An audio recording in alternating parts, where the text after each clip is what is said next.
দর্শক, আসসালামু আলাইকুম। বরাবর মতো আজকে আমি একটা নতুন ভিডিও নিয়ে চলে আসলাম। তো আজকের আলোচনায় থাকতেছে পাটের বিছা পোকা এবং ঘোড়া পোকা।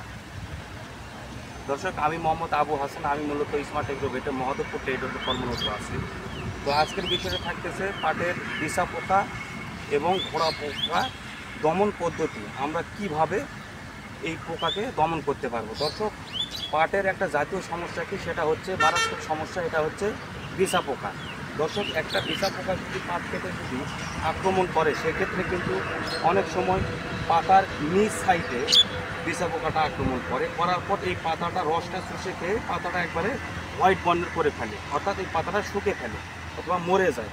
সেক্ষেত্রে আমাদের করণীয় কীভাবে এই পোকাটা আমরা দমন করব, অর্থাৎ এই পাটের বিছা পোকা অর্থাৎ এই ঘোড়া পোকা, এই দুইটা পোকার সমাধান কি অথবা কীভাবে আমরা দমন করতে পারবো।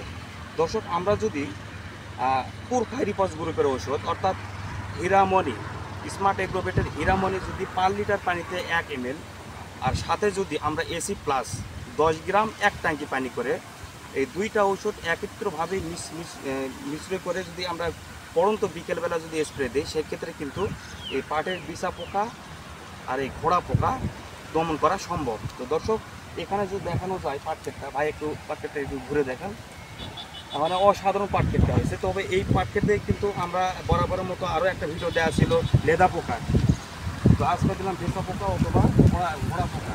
তো দর্শক, এই দুইটা ঔষধ হীরামণি আর আপনার যা হচ্ছে সাথে যদি এসি প্লাস দেওয়া যায়, সেক্ষেত্রে কিন্তু পাটের বিছা পোকা আবার ঘোড়া পোকা দমন করা সম্ভব। তো দর্শক, আজকের ভিডিও এই পর্যন্তই। ভালো থাকবেন, সুস্থ থাকবেন। আসসালামু আলাইকুম।